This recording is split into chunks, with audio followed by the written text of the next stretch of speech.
नमस्कार बालमित्रांनो, learn with शैलजामध्ये सर्वांचे स्वागत। बालमित्रांनो, आज मी तुम्हाला एक गोष्ट सांगणार आहे। गोष्टीचं नाव आहे शेजार धर्म। रानोजी खोत आपल्या ओसरीवर बसले होते। त्यांच्या शेजारी त्यांचा मुलगा पुढ्यात पुस्तके पसरून बसला होता। त्याचे अभ्यासात लक्ष लागत नव्हते। त्याचे सारे लक्ष गलोल तयार करण्यातच होते। हातात रबराच्या पातळ पट्ट्या घेऊन तो गलोल तयार करीत होता। तेवढ्यात शेजारचे हरिबाबा पवार काठी टेकत आले। त्यांची चाहूल लागताच रानोजी खोत म्हणाले, "या मालक, कसं येणं केलं?" हरिबाबांनी सुस्कारा सोडला आणि काठीचा आधार घेत बैठक मारली। रानोजींनी पुन्हा विचारले, "कसं काय येणं केलं?" हरिबाबा म्हणाले, "तुमच्या रामूला घडीभर आमच्याकडे पाठवून द्या, थोडं काम आहे." "पाठवून देतो, काही काळजी करू नका," असे रानोजी त्यांना म्हणाले।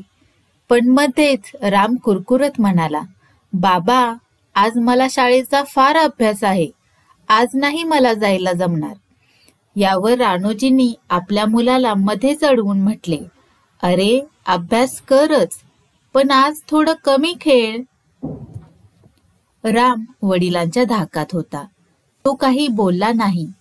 थोड्या वेळाने हरिबाबा निघून गेले। ते गेल्यावर रानोजी रामला म्हणाले, "राम, अरे, आपल्या शेजाऱ्यांनी काही काम सांगितलं तर लगेच असं नाही म्हणू नये। शेजार धर्माला जागून तू त्यांच्याकडे जायला पाहिजे। समज तू गेला नाहीस तर त्यांचं काम अडणार आहे का?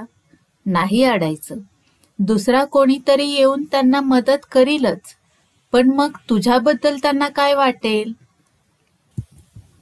राम थोडा वरमला। काय बोलावे हे त्याला सुचेना। तरी पण तक्रारीच्या सुरात तो म्हणाला, "पण बाबा, गोड गोड बोलून हरिबाबा नेहमीच माझ्याकडून काम करून घेतात." "मग त्यात काय बिघडलं? अरे, माणसाने कष्ट करायला कंटाळू नये। कष्ट करण्यानं माणसाच्या अंगातील ताकद वाढते, शिवाय लोकांचा भलेपणा मिळतोच। हा फायदा फार मोठा आहे, तो जन्मभर तुला पुरणार आहे." असे म्हणून रानोजी आपल्या मुलाला पुढे म्हणाले, "समज उद्या आपल्याला कोणाची गरज लागली आणि आपल्याला शेजाऱ्यांनी तुझ्यासारखं उत्तर दिलं तर आपल्याला काय वाटेल?" रामने काही उत्तर दिले नाही। तो गप्प बसला। मग रानोजी त्याला म्हणाले, "तू तसा समजूतदार मुलगा आहेस, म्हणून तुला सांगतो, ऐक."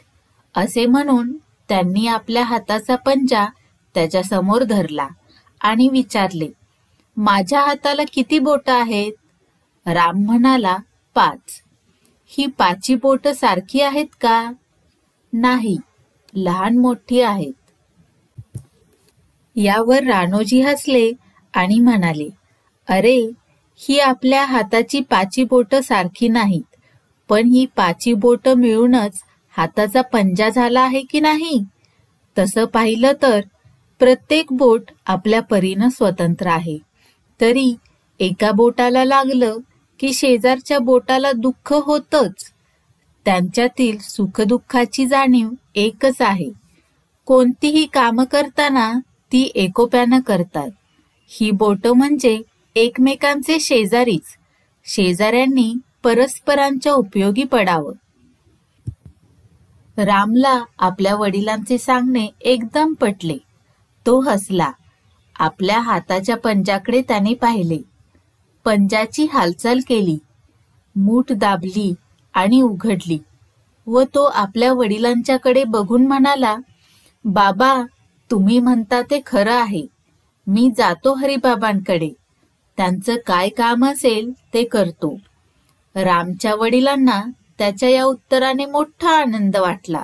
तर बालमित्रांनो, आज आपण शेजार धर्म ही गोष्ट पाहिली। जर व्हिडिओ आवडला असेल तर लाईक करा, शेअर करा आणि चॅनेलला सबस्क्राईब करा।